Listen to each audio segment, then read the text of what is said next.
സ്നേഹമുള്ളവരെ, ഫിലിപ്പി ലേഖനം 4-ാം അധ്യായം 9-ാം വാക്യം പൗലോസ് ശ്ലീഹ പറയുകയാണ്, എന്നിൽ നിന്ന് പഠിച്ചതും സ്വീകരിച്ചതും കേട്ടതും എന്നിൽ നിന്ന് കണ്ടതും നിങ്ങൾ ചെയ്യുവിൻ. എന്നിൽ നിന്ന് പഠിച്ചതും സ്വീകരിച്ചതും കേട്ടതും നിങ്ങൾ എന്നിൽ നിന്ന് കണ്ടതും നിങ്ങൾ ചെയ്യുവൻ.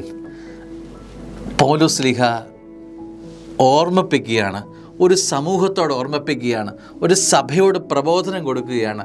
നിങ്ങൾ എന്നെ കണ്ടു പഠിക്കാൻ. ഈശോയിൽ ചേർന്ന് നിൽക്കുന്ന ഒരു മനുഷ്യൻ തൻ്റെ ജീവിതം ഒരു പാഠപുസ്തകമാക്കുക.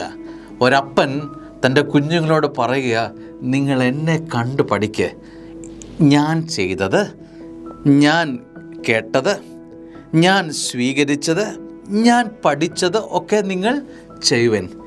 ഒരപ്പനാകുന്ന നീ ദൈവവേദലെ പറയാൻ പറ്റുമോ നിൻ്റെ കുഞ്ഞുങ്ങളോട്, നിങ്ങൾ എന്നെ കണ്ടു പഠിക്കുക? അത്രമാത്രം ഒരു അഭിഷേകമുള്ള ജീവിതമാണോ നമ്മുടേത്? ഒരമ്മ തൻ്റെ കുഞ്ഞിനോട് പറയുക, മക്കളെ നിങ്ങൾ അമ്മയെ കണ്ടു പഠിക്കുക. സ്നേഹമുള്ളവരെ, കുഞ്ഞുങ്ങൾ, നിങ്ങളുടെ കൂടെ പഠിക്കുന്ന കുഞ്ഞുങ്ങൾ ക്ലാസ് മുറിയിൽ ചെല്ലുന്നു, നിങ്ങൾ പറയുകയാണ്, നിങ്ങൾ ഞങ്ങളെ കണ്ടു പഠിക്കുക. ഇതൊരു അഭിഷേകം പകരുന്ന അനുഭവമാണ്. സ്നേഹം, നമ്മുടെ ജീവിതത്തിൽ ഈ അനുഭവം സ്വീകരിക്കുകയും അത് മറ്റുള്ളവർക്ക് പാഠപുസ്തകം പരിശീലന വിഷയമാക്കി കൊടുക്കുകയും ചെയ്യുന്നത് ഒരു ഇരട്ടി അഭിഷേകത്തിന് കാരണമാക്കും.